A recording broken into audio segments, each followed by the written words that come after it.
hum in my head there. All right, what is up, everybody? Welcome to the Eddy Live Podcast, episode number 286. I'm here with Formosa Files co-founder Eric Michael Smith. Thanks for having me. Thank you, sir. Appreciate it. Man, the history guy, huh? Yeah, I think we should probably start with you adding one of these to your... I'm in. Yeah. Okay, let's cool. put it right here. Does it look better? Maybe on that side. Done. All right, brother. So I want to talk about Taiwan. I want to talk about how you became the history guy. Okay. Right? So, but obviously, everybody always wants to know the Taiwan story before we get deep. So tell me a little bit about your Taiwan story. Okay. Yeah. Well, I'm the eldest of 10 children. Wow. Okay. A missionary family. I won't get into specifics on denominations because no problem. Religion can be even more controversial than politics. There you go. Yeah. But we first came over to Asia in maybe 1984. Okay. Spent a little time in Hong Kong, Macau, a year in China, some time in Japan. Okay. And then maybe 97 or so, I returned and I've been here permanently since then. Married. So how old were you when you kind of left the States and you were kind of doing the travel stuff? Probably 7, 8. Okay, so just a kid. Okay. So Asia kind of more than the States, I would think. Yeah, or how's that? Very much so. Yeah. When I go back, it's like a different world, and actually I'm quite uncomfortable, to be honest. Really? Okay.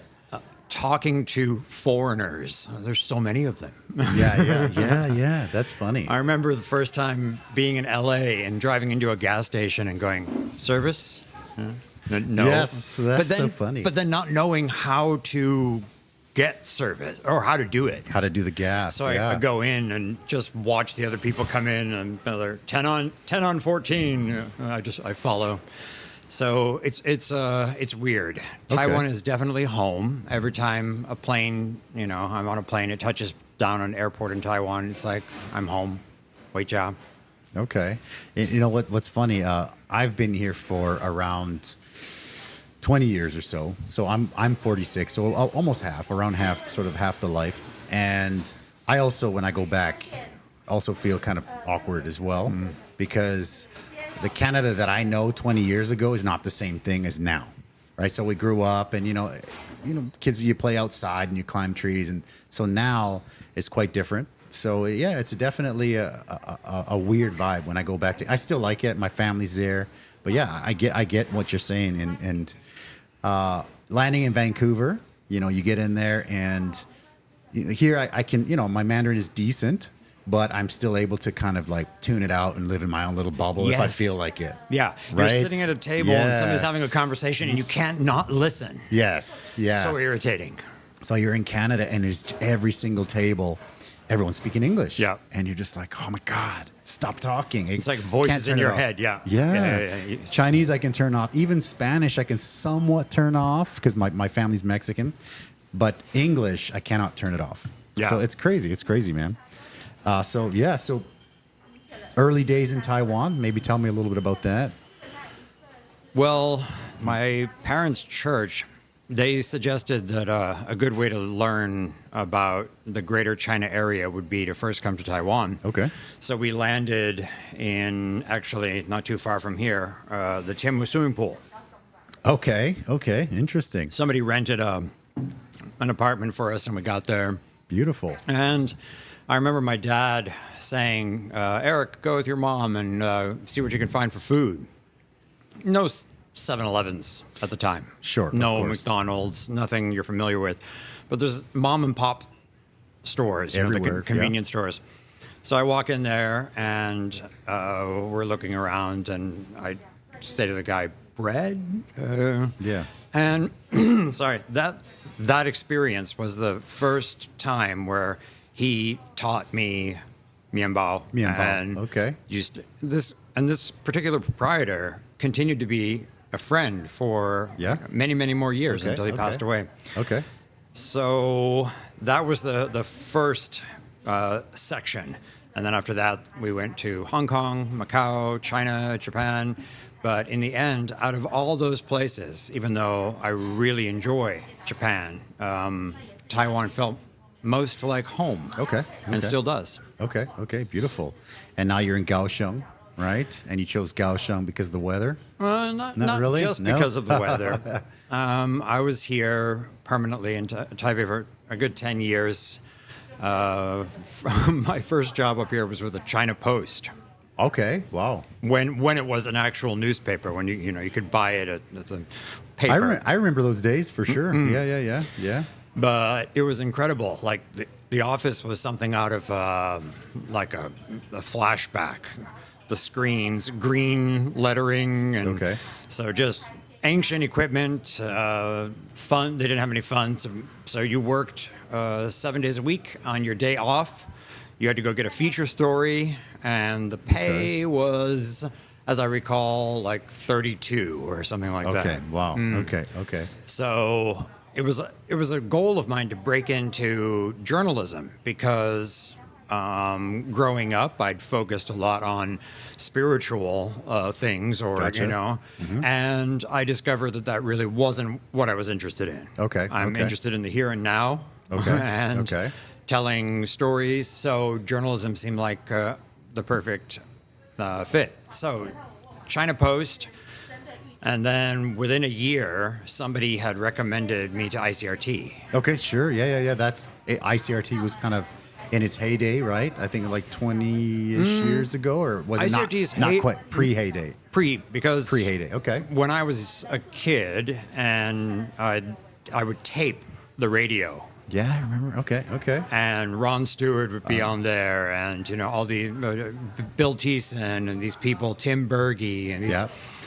So I get to the station, and Okay. these are all the people that Yeah. That's amazing. Sort of like were idols at Yep. at one point. Their heyday, you got to go further back Okay, pre-heyday. Okay. because back when there Pre was like Tony Taylor. Yeah. Pre that. Okay. 'Cause Okay. if you recall, right, there was a time when it was like Madonna or Guns N' Roses. Okay. Now we're just so spoiled for choice with Yeah. everything, and you can find your little niche of, I'm into classical minimalist techno or whatever. Yeah, So yeah.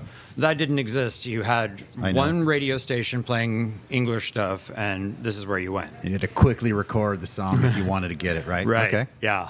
I remember my sister begging me to get Eternal Flame. Oh, the Bangles. Is this burning? Yes. So anyway, they call me in for an interview, and it turns out that Tim Berge is now CEO. Okay. When I was listening to him, he had been the traffic reporter.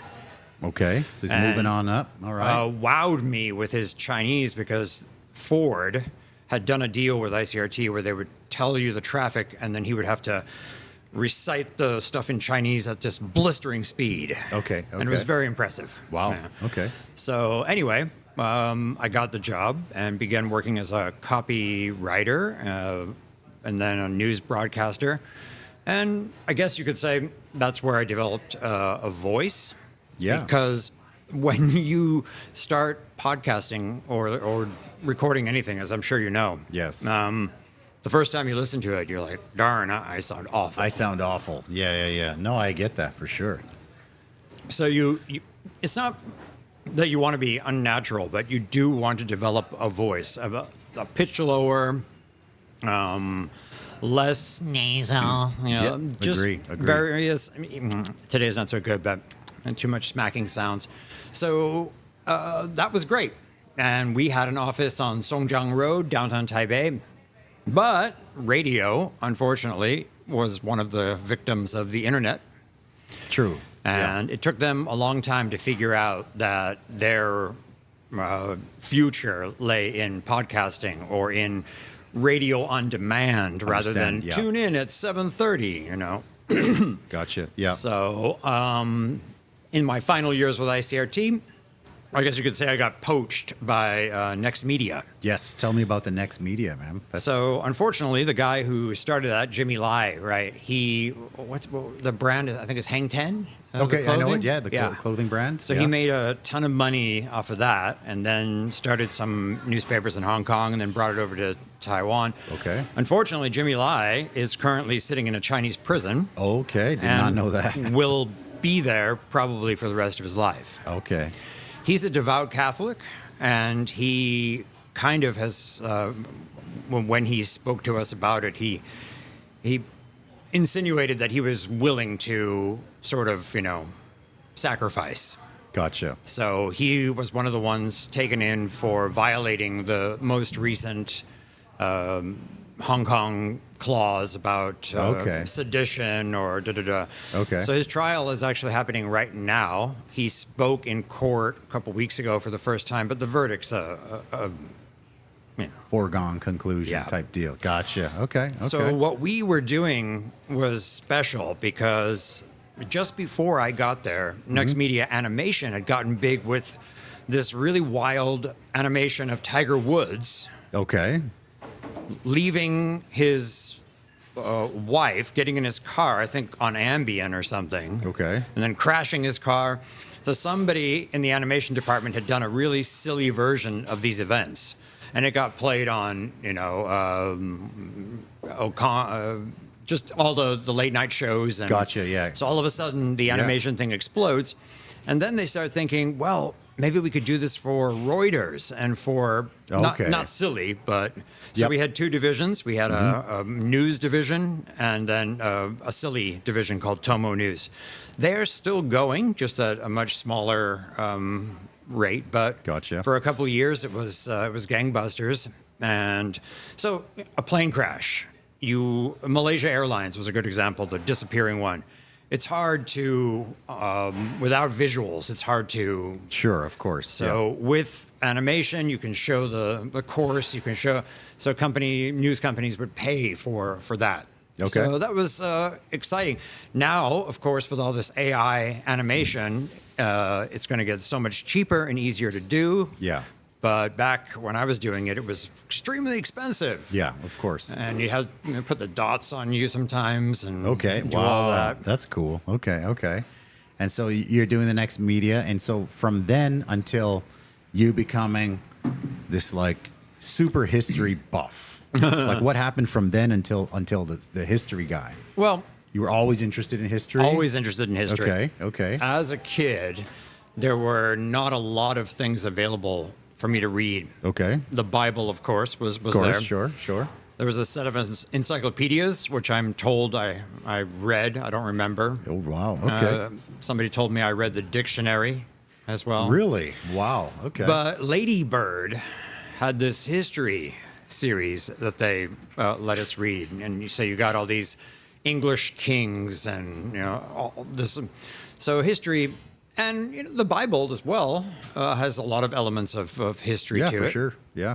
But Taiwan had always fascinated me, and every time I discover something, what I found is that when I'd come to a bar, Yeah. or some other public place, and there'd be a little group of people around, and I'd tell a story, and they'd be like, "Whoa." Yeah, you tell a good story, man. So, yeah. well, thank you. But Yeah. the thing that was interesting to me was that this should kind of be more like common knowledge. Okay. Ooh, So when a Taiwanese person should know the story of Zhuyi Gui, the Duck King, Okay. who in 1721 led a rebellion and actually kicked the Qing dynasty out of Taiwan for a short time. Okay. They came back and caught him and took him to Peking, where he became a duck. Okay. Yeah. Okay. But having these experiences of telling the stories and then seeing that there was no recognition, it made me think.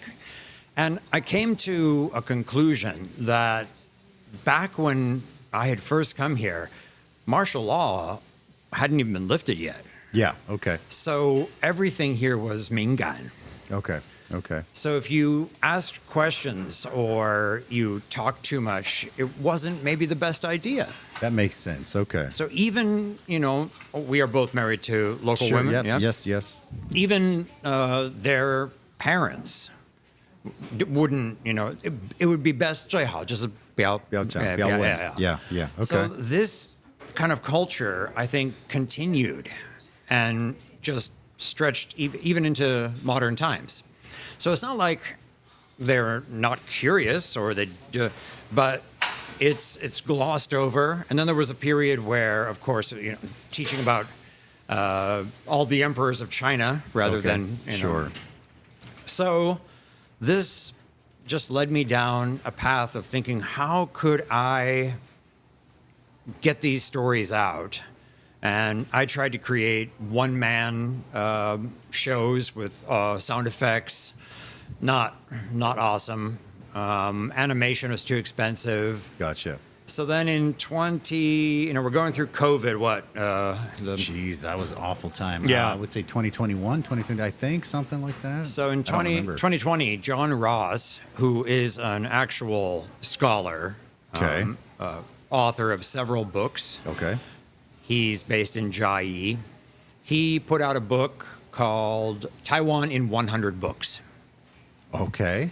And what he did is he read more than 100 books and sort of distilled the information in each one of them into sections. So Wow. you have a Taiwan After Dark, and then you're talking about prostitution, and there's different books, Green Island for the 228, all. So I saw the book and I did a review for, I think it was ICRT, met him, and then he said, hey, you want to do the audiobook for me? Okay. So I recorded the audiobook. And as I'm doing this, there's just so many stories in there. Okay. And one night I'm laying there and I'm like, boing, That's the podcast. connection point. Okay. So I call up John. I'm like, let's do this, So with my background, So the John that the other the Formosa other co-host, John, is the same John. Gotcha. Okay. so Beautiful. the problem, of course, is nobody wants to pay for anything anymore. I know that. Yeah. I know that feeling. Sure. Lots of free stuff out there. So you can't really rely on either, donations or... Yeah, that's tough. So I went to a guy I knew that ran a foundation based in Kaohsiung, dedicated to the memory of a former mayor of Kaohsiung, Okay. 1960 to 1968. Okay. And they're from the Chen family.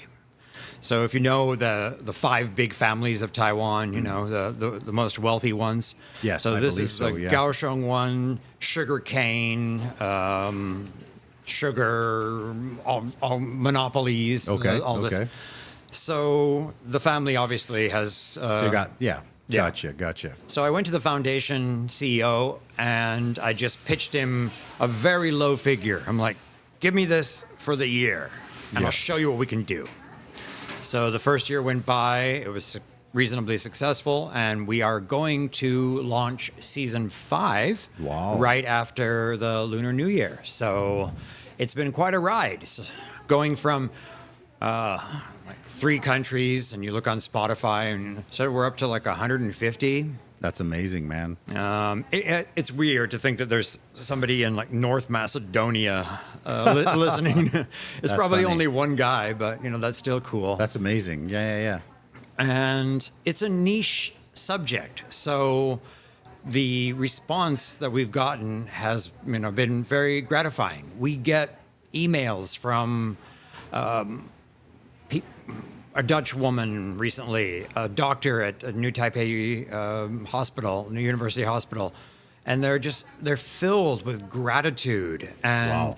it's humbling, and that's a really cliche thing to say. No, that's that. If it works, it works, right? Like. But the guys Yeah. is just effusive praise, and this is just, and you're thinking, well, okay, but also heartwarming and wonderful. It's cool because with with the internet and with social media and all that stuff, obviously someone in Macedonia can be listening to your podcast, and it's pretty amazing. Yeah, that's beautiful, man.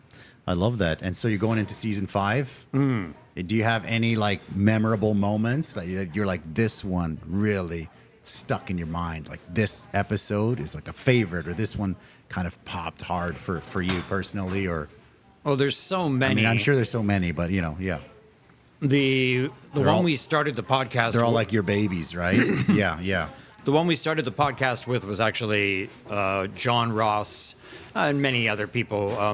There's a crew in Taiwan who are into Taiwan history. Okay. Michael Turton, Jerome Keating.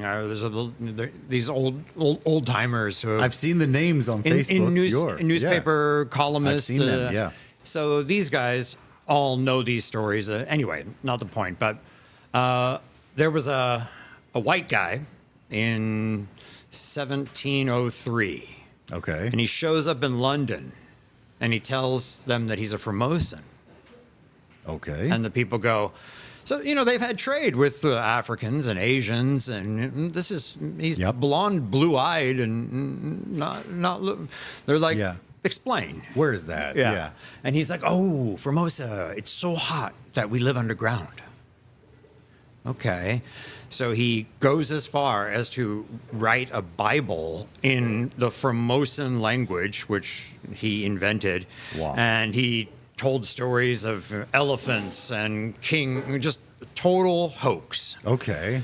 Wow. And he got away with it for a while. The name of this guy is Salmanazar. Okay. Fascinating story. And of course, in the end, he's called out, and turns out he's just a wandering con artist from France. Okay. But he had a little bit of a heyday in there when. Yeah. Well, when people believed it. He was looking for alms, right? Yeah, and sure. being he tried to be Japanese for a while, and Okay. that wasn't working so well for him. So he switched to Formosan, a little more exotic, right? Yeah, because nobody would know that. Right. Yeah. So that was how we started the podcast. Just sort of like, whoa, what? What? Okay. But okay. Personal favorites are. I like the story of the Spy Master. Okay. So the only Taiwanese person that we know of who went with Mao on the Long March, Taiwanese, so he Okay. would have been Japanese Taiwanese, went over to China, joined the Communist Party, ends up going with Mao on the Long March, doesn't die like most of the people unfortunately did. Yeah. But Mao sends him back to Taiwan because of language and knowledge, and he's like set things up for the invasion of, the liberation of Taiwan. So he comes back, and he is very successful in what he does. He subverts a couple of high-level generals, and Okay. everything's going good. They plan an invasion for 1950. And then the secret police catch him. Okay. So he's got a girlfriend. Long story short, he switches sides, Okay. and they round up everybody, and And just he turned everyone in. yeah. Okay. Gotcha. So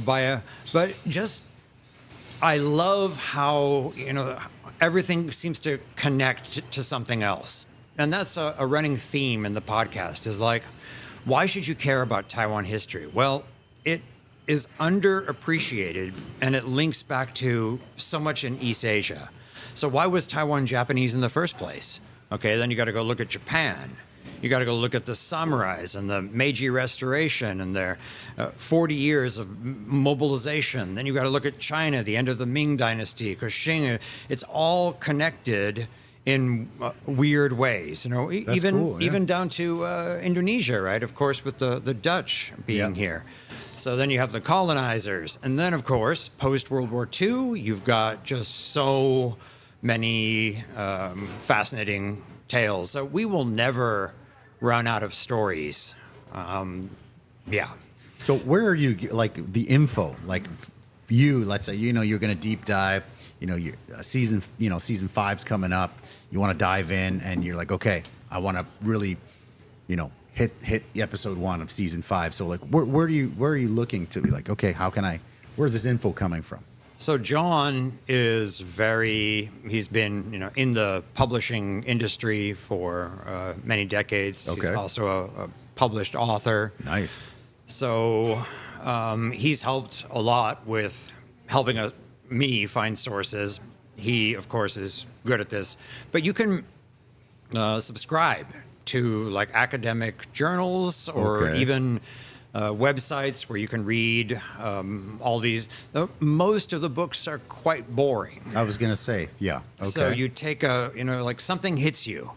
I'm not sure how to tell this story, but one day I will. I found out that there was a Mexican Chinese who joined the Chinese Air Force in World War II. Didn't speak Mandarin, but like came over. Okay. So it's like I've got this filed away back. That's funny. It's gonna one day. That's great. Okay. Wow. So then John and I will talk and we'll try to figure out what we've both been thinking about recently, what interests us, and then John will very often have more of. It's hard to explain, but we look at things from different angles, which is Understandable. complementary. Which is, yes, exactly. So he's, I hope he doesn't mind, he's a bit more old-fashioned, traditional, conservative. Gotcha. He's also from New Zealand, Oh, okay. which is a different culture than... So having these differences is kind of what makes the program work in many ways. That makes sense. It's kind of like, well, I hate to say it, but like, I'm Mexican, Canadian. My wife is Taiwanese, and we have different opinions on different things, right? And so that kind of makes things, like this restaurant. Like for example, pricing. You want to price something? I'm like, oh, let's do buy one get one or whatever. And she's like, no, let's do that. And we're just kind of just discussing something total opposite. And then we meet in the middle somewhere. And You meet in the middle? It works. Really? It works somewhere. Well, a little towards her, because I think if I interviewed her, man, she would say that she'd be like, she he listens wins. to me. She wins. Yeah. Well, okay. Yeah. She wins most of the time. But yeah, no. But I think that's always been, that's been good for business, been good for the relationship, good for the restaurant, all that stuff. Yeah. And then also, Yeah, there's makes been a ton of new sources that have come out in the last 20 plus years. So stuff, we did an episode about a major earthquake in Chiayi in the 30s. And John found a paper written by a Frenchman, but the only surviving copy was in Dutch. Okay. So we translate this. We get a friend to look at it. ChatGPT is good at translation. I was going to say ChatGPT probably. Okay. Then we beautiful. get a guy to look and see if it's a.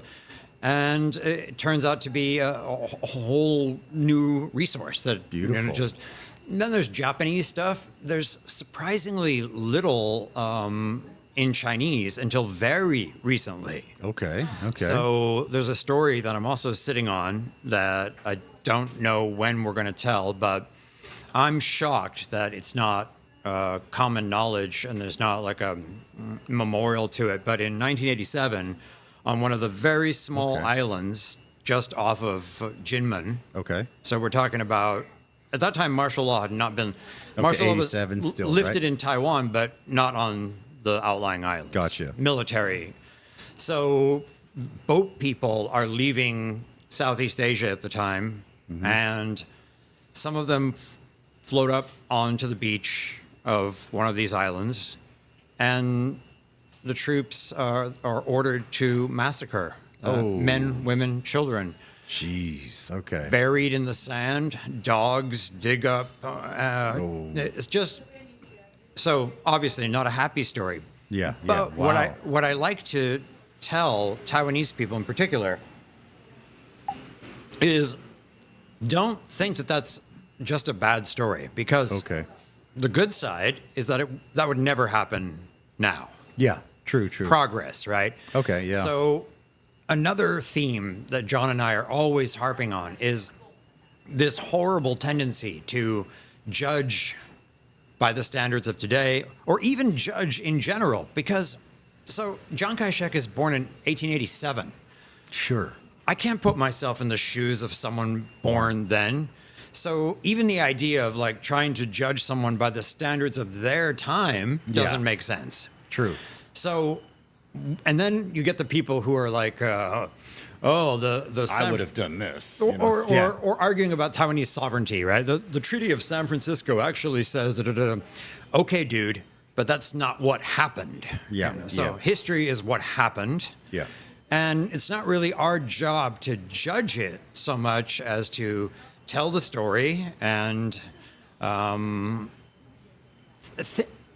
guess, think about the tough decisions that had to be made by people. Sure.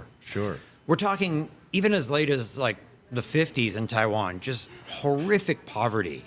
I don't know if you have any people who were not sold per se, but were like given to a relative. And I went to this interview, and the lady there was Nancy Chen definitely. Baldwin. Nancy, yeah, exactly. Yeah, she was on the program. Yeah. So Nancy Chen, so that was a good one. Yeah, that was relatively that's common because, so you think how could you whatever, but one of the at the end the Q&A. One of the questions was like, how could somebody do that? Aren't you so mad about it? And you're like, come on, it's it's a long time ago. Yeah. And even people who are traditionally thought of as villains, right? So Chiang Kai-shek is a good example. He, to most foreigners, is just, he was the bad guy who, but it's so much more nuanced.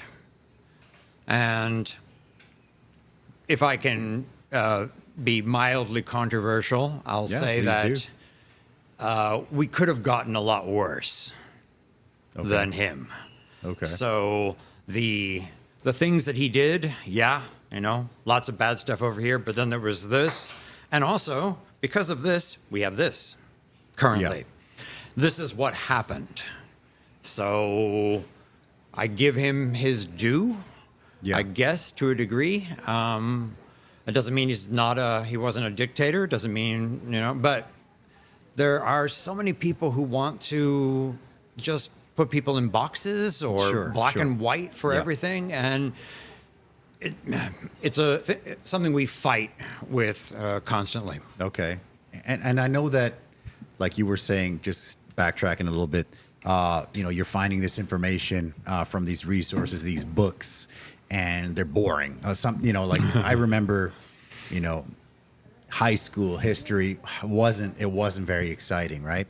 But when you're telling a story, like you said, you go to the bar and you told the story, people are just like, wow, that's great. So how is it that you are taking sort of like a quote unquote boring story and taking it to like, hey, this is great, this is nice, like let's keep going? I would say that we don't tell any stories for the most part that John and I that don't grip us in some way. Okay.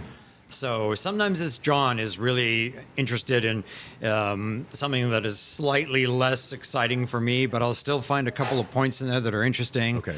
So we did one not long ago where it was a travel visit to Taiwan by some U.S. people in the 30s or something. And then at the very end, there's this connection where the vice consul's wife goes to America and she's like, I have diplomatic immunity. You can't open my luggage. And they're like, no, you're the vice consul. They open it and it's like all opium. Oh, okay. So that's good. Yeah. That part made me smile. And so we go off of each other on that. And if it sticks in my head and is exciting to me, I think I can find a way to make you also care. I think that's really cool, man. And I believe that you're a good storyteller. That's important. How important do you feel that, like sort of the art of storytelling is in your podcast and in the history with Formosa Files? It obviously is a big deal. And John is a very good structurer. Gotcha. So if we've got, like our bullet points there, if we're going to read a quote, we need to have it, there. And then I'm the one who will frequently go off and go on a tangent. You need that, yeah. Yeah, and because of the differences in that. So I don't know. I don't know if I have some sort of a gift for storytelling, but maybe the background that I have, including church and then radio and journalism and all that, maybe it sort of primed me for stories. Yeah, I think that's fantastic, man. And so, Formosa Files that's a full-time gig? That's what you're doing right now? It is for me. Beautiful. Okay. Because we've now begun a publishing company, Plum Rain Press. Tell me about that. So Plum Rain Press is it's going to take over from John's former publishing company, Camphor Press. Okay. So Camphor Press was publishing most of the books about Taiwan, but there were some issues with organization and the company being in Europe, and so we needed something here. Sure. So, excuse me, I set this up. I got this cold. But anyway, we set this up, and our first big book is by a very famous doctor. Okay. I believe he was the guy who did the first blood marrow transplant in Taiwan back in the 80s, and then in his retirement years, he went into writing historical fiction. Okay. So his first book is Puppet Flower, and that turned into that Netflix series Sekalu. Okay, sure. That was going to ask you what you thought about that whole Netflix series thing. Do you really want to know? Yeah, I kind of do, because I know a lot of people that were talking about it, and I watched some of it, and it's like, okay. But I'm not a history guy. I couldn't finish it. Gotcha. Okay. I really wish they would have given it to me to edit. So they should have, right? Like, they should be. Anyways, yeah. It's a Taiwanese thing. Korea has figured this out, and that's why they are just exploding with their shows. With all the K everything. My wife is glued to Korean everything. Right? Mine is too. And Squid Game. I love Squid Game. I've got mine as well, right? Yeah. And what they figured out is less is more. Okay. And Taiwan is still in the soap opera style. So you got a director they paid for horses, and they paid for all these guys in a regular movie that might just be a 3-second shot. Okay. Yeah. But they're thinking, oh, I want to get more out of this. I want to milk it. Yeah. So it's a 5-minute scene. Okay. And then the drawn out, no. Oh, yeah. So this is a subject that I've seen some Taiwanese movies that have moved away. A Son, I think, was from 2019. That was awesome. So there definitely is a future, but we're really stuck in the more is more thing. And unfortunately, even the foreign actors in that particular series suffered from the same tendency to overdo it. Gotcha. Okay. Well, enough said on that, I think, but that's hilarious. Yeah. Okay. Great story, though. Yeah. And, so we tell the story in the podcast, and I used to always enjoy saying, did you know the U.S. Marines invaded Taiwan and Taiwan won? What? Yeah, no idea. So they did.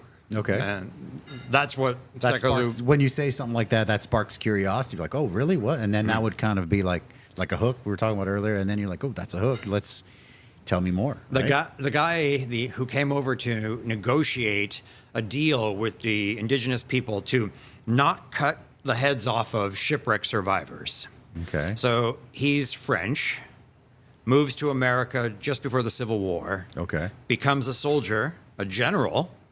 Legendre, I'm French, maybe I can't say his name. And then eventually gets posted to Amoy, so shaman. Okay, shaman. Okay. As a U.S. consul or vice consul. So a U.S. ship called the Rover crashes near Kending, and unfortunately, all the survivors. Okay. So he gets sent over, and they try various ways of going into the hills. It doesn't work. Long story short, he negotiates a deal that they won't do this anymore. Okay. But then, for me, I want to follow this guy's story. He ends up going to Japan, becoming a military advisor to the Japanese, telling the Japanese, you know, Taiwan is not very well governed or defended by the Qing. You guys should really take that island. It would be a good idea. Okay, sure. The Japanese were already thinking about this. Okay. And then he ends up in Korea. And he's buried in a cemetery in Korea for foreigners. He had disobeyed some order from the U.S., so he couldn't go home. And just Interesting. Wow. one rabbit hole down another rabbit hole, and it just never stops. Well, I didn't know any of that. That's amazing. And so obviously, Taiwanese history, you know, like Danshui. Danshui is pretty rich with that, right? With the, you know, the Fort Yeah. San Domingo and all that. John And Groot. Do you know him? I do know John Groot. Yeah. So yeah, I think he lives in Danshui actually. Yeah, Right. yeah. So he did like a walking tour thing with John Ross, where they walked and pointed out buildings and talked about it, because Groot is really into Danshui. It's like his little That's his place. his right? thing. Yeah. Yeah, and when my mom came to visit, we went, and then I didn't know much about the history, but then you hear about the Dutch and the Spanish and all that Yeah. stuff. So that's pretty cool. And So all in that Danshui, yeah, that fort, yeah, They call it San Domingo, San right? Domingo, I believe, yeah. But yeah. it's not Spanish. It's Okay. Dutch. So the Dutch kicked the Spanish out, took every brick off, and rebuilt it a little ways over. Just to say that they built it, or More, we can get Groot on this, but more, I believe, because of like access tunnels or da-da-da-da-da. Oh. But the Dutch also did this to the fort they built in Penghu. So before 1624 and 22, they arrive in Penghu, they build a fort. The Qing come over and say, no, Penghu is ours, but you can go that way. okay. So they, brick by brick, they bring it to Taiwan. So they would Wow. put bricks into the ships as ballast from Okay. the Netherlands, sail it to Jakarta, modern day Jakarta, Okay. and then up to Taiwan, because the Wow. brick making technology was better there, stronger. Okay. So then you go down to Tainan and you can see the bits of Fort Zeelandia that are still there. Every Taiwanese school kid probably has to go there at least once for. Okay. So you're right. This is the problem with Taiwan. We have so much, but it is not well explained or presented. Yeah. Our tourism bureaus are, I would like to swear. But Okay. so when you are able to help someone understand and appreciate what they're looking at. Yeah. So we got this wall in Kaohsiung that was built in the 1720s. And if you look at it, you're like, yeah, nice wall. But then, guess what? We don't have stone. We don't have a quarry. So where did this come from? Oh, well, that is all coral. Used to be under the wow. ocean. All of Monkey Mountain used to be under the ocean. Okay. It's all dead coral. So these guys broke this coral into bricks and then made, what is that called? Mortar Okay. Yeah. out of like seashells and and wow. all of this. And they had competitions to see who could finish what side of the wall fastest. And when you have all these other facts, then you look at the wall and you go, okay, cool wall. That's a big difference. Yeah, there's no context, right? You're like, oh, that's a wall. But yeah, okay. So how did they get the coral? How did they make the mortar? Right? How did they build? Okay, wow. That's a big difference. Yeah. That 'Cause you makes can- sense. I was in France, in Germany one time, and we're in some castle, and the guide is like, this is 1,200 years old. And you're like, whoa. So we don't have that kind of age in Taiwan. Yeah. But we do have so much that just is underappreciated because the stories aren't told. What do you think we can do to kind of bridge that? Obviously, your podcast is bridging that gap, right? But how can like sort of the average person, go like when we went to the Fort San Domingo place, we thought it was cool, but we didn't. I mean, there was Portuguese on there and all that stuff, which I didn't even know about the Portuguese thing. Yeah. And there's so much I had no idea. And my mom was like, oh, it's in Portuguese. Like, oh, yeah, because my mom's Mexican. So we're literally looking at the Portuguese, and then there's the Dutch and all that stuff. So how can that be shared? Like, obviously your podcast, but like, Yeah. is there the government? Is there somebody Summer, what's it going to take? The problem with What's the it gonna government take? is that they can't see through the eyes of a foreigner, Okay. for lack of a better word. I know some people don't like the word foreigner, Oh but God, that's okay. yeah. But so Yeah. I've done so many of these. You know, like, check this English. Xing Zhuangshu was once called Zhuangxing Chua, but was also once known as Jing. Yeah. Stop. Yeah. These are four names that we have no I've already, idea about. you've lost me. Exactly. I'm lost. So they need to come to their senses and understand that you need someone like myself or the gentleman I was talking to a little earlier who Sure. also grew Yep. up here. Yep.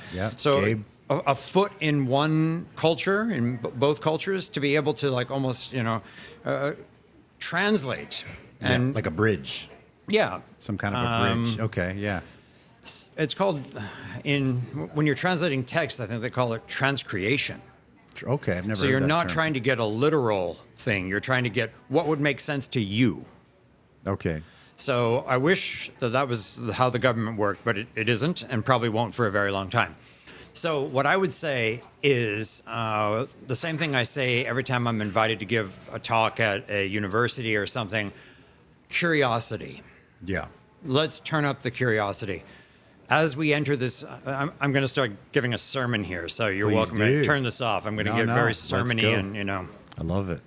as we get into this AI world, the people who are going to thrive are going to be the curious people. Okay.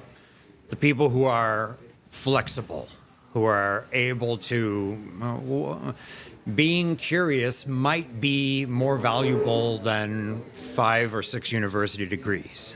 I agree 100%. The EQ versus the IQ, all that stuff, right? And I believe all that stuff. I agree 100%. So as you're walking around, be curious, wonder why. And I get, kind of upset with foreigners that have been here for, I'll give you a pass of 5 years. Okay, sure. Okay. But if you've been here for over 5 years, again, more sermons. I'm going to be really self-righteous here. So Do it. Super self-righteous. Do it. I'm going to be one of those people, not to be judgmental, and then I'm going to be judgmental. Yeah. No offense. Yeah, exactly. And then offend somebody. Exactly. If you've been here for more than 5 years, and let's say you're married to Sure. a local person, maybe you even have kids. Yeah. I know some bad examples of people who have been here for 10 years. Sure. Chinese is hard, It is hard. Sure. So maybe you should have some like basic. It's not impossible. It's not impossible. Well, we'll leave that Yeah. leave that to the Okay. side. These people just are not interested at all in Yeah. their adopted homeland, and it's very odd to me because your kids, your wife, your life, you chose Yeah. to come here. So why aren't you more curious? Why would you go at night and turn on Netflix and watch Squid Game. Ancient Aliens or some, Yeah. take that time to get curious. Like John Groot is a great example. He has narrowed it down to his area of danshui. So he's Sure. become like a danshui expert. He's the master of danshui. Right. Yeah. Okay. So that's awesome, right? Not everyone has the capacity for all. Sure. Understand. So, yeah. if you're living in Sherlin or Tianmu or something, Yeah. temples, for example. I've heard so many people tell me how they're one temple, you've seen them all, they're boring. Da, da, da. Actually, if you look closely on the eave, you'll see different styles of da, da, da, da, and each one of those has a story. And that story goes back to another story, different gods. Just be more curious. Okay. Yeah, I think that I think you're right, and I find like we're talking about with the history, and I think that it's hard because like you were saying, things are explained really boringly. So when someone's curious, and then they have something boring, I think that kills the curiosity. So there definitely has to be a way to be like, interesting. You were talking about the hooks and, a YouTube video, music, whatever, they'll have that hook. You're like, oh, what about this? Well, and it's like, oh, sparking that curiosity. I will say that Wikipedia is not to be, your major source. But when it comes to Taiwan history, it's surprisingly good. Okay, interesting. So then, if you look at the Wikipedia entry and see, the footnote of where the information comes from, you'll find websites like the Takao Club, which was nourished by a foreigner down there who's passed away. And then you'll find this weird detail that, guess what? In the harbor of Kaohsiung, there used to be this rock right in the middle of it. Okay. And the ships would have a hard time coming in, obviously. So the Japanese, when they came, they blew up the rock. Okay. Is that interesting? Yeah, to me, it is. That sounds cool. That's really cool. Yeah, But, of course. So if you find something in Wikipedia, look for the footnote, click on that, and see what kind of rabbit holes it can take you down. Video-wise, I can't really tell you because I'm not really a YouTube person. Sure. Okay. But you have your channel, right? And I see we're working on it. And I've seen, the early ones, and I've seen the new stuff where it's a faceless style videos, but there's a lot of B-roll, there's a lot of images, it's looking good for sure.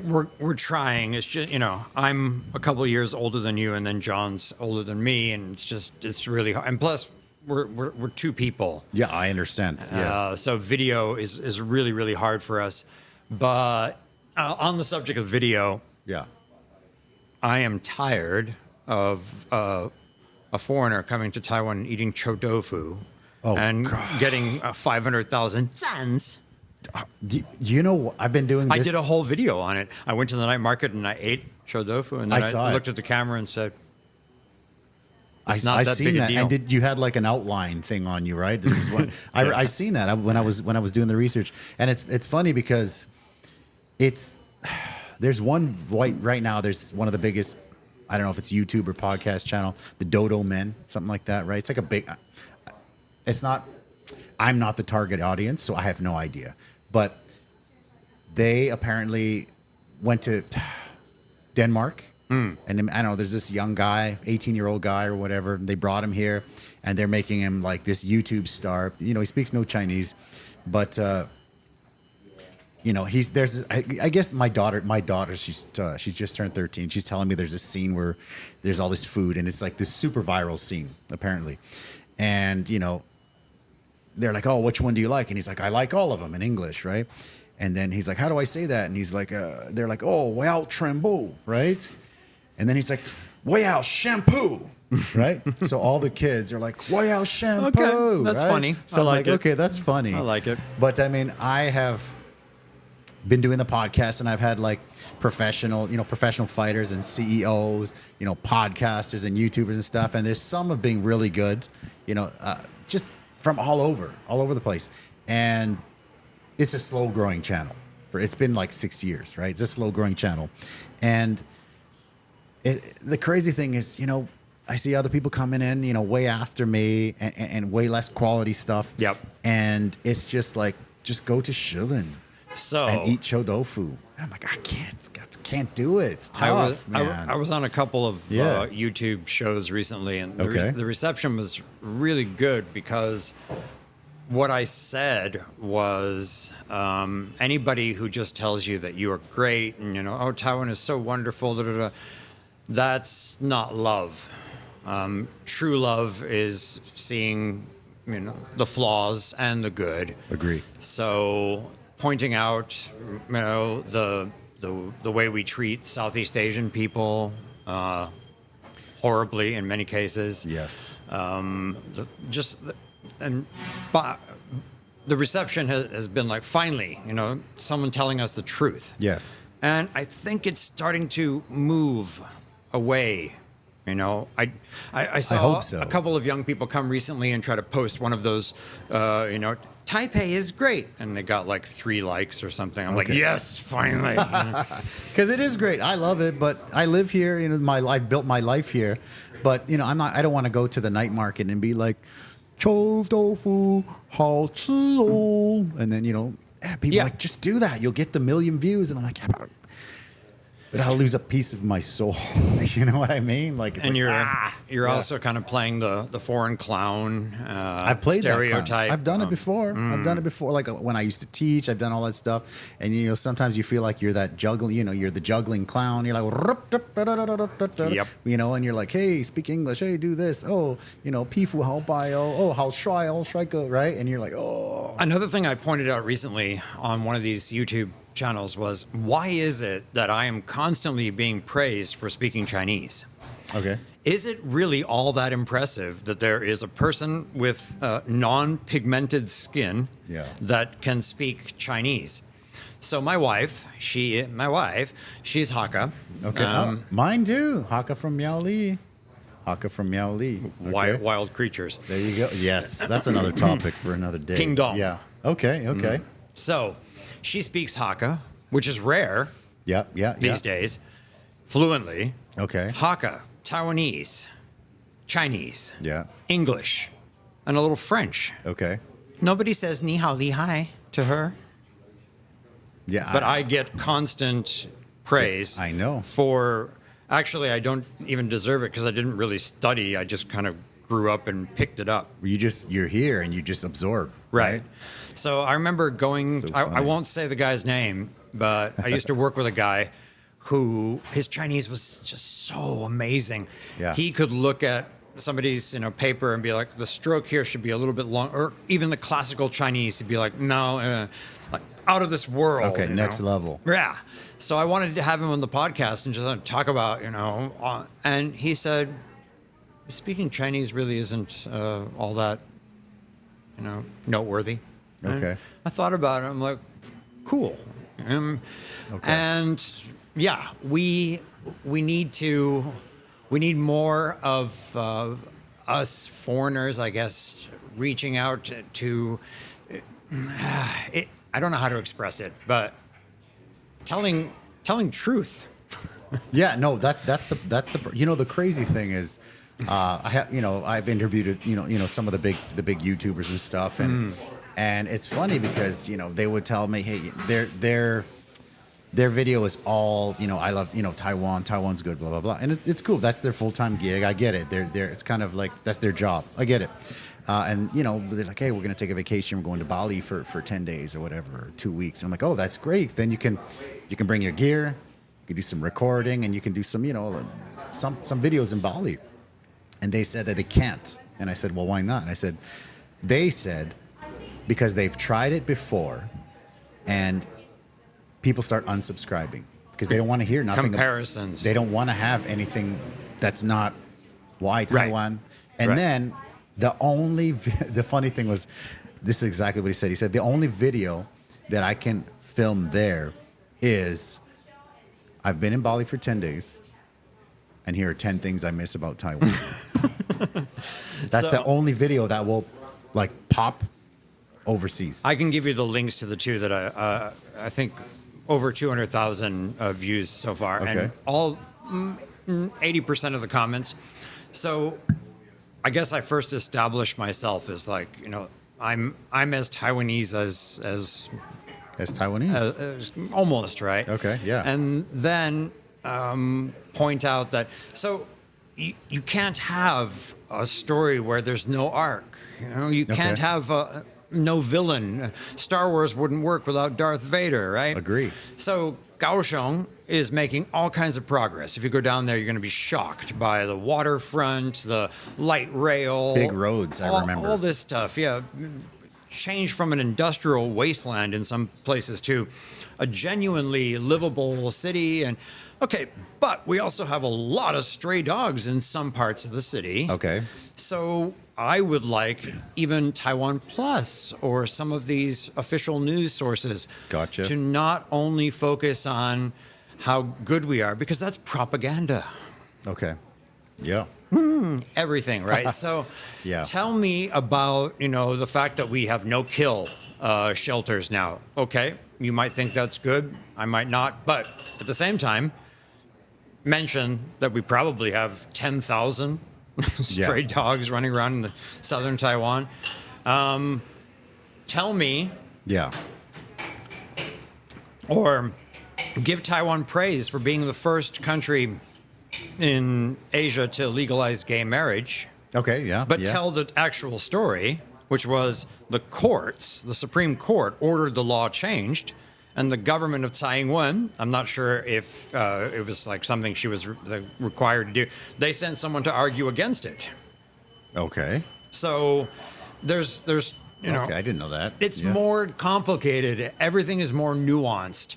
I'm not sure. I'm sure she actually supported the idea, but there was a process where. Sure, okay. So the actual thing that happened wasn't that, you know, the DPP or. Let's be number one gay marriage. It wasn't right. that. It was Okay. the Supreme Court that said you have 2 years to revise this law and figure out how to do it. And then they squabbled for 2 years. One of the ideas was, you know, kind of separate but equal. They were going to do two versions of marriage. And then in the end, they just said, nah. And then there were Christian protesters Okay. in Taiwan. But these are part of the story.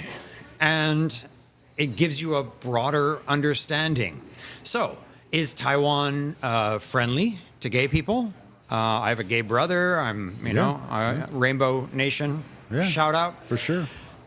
The answer is yes and no.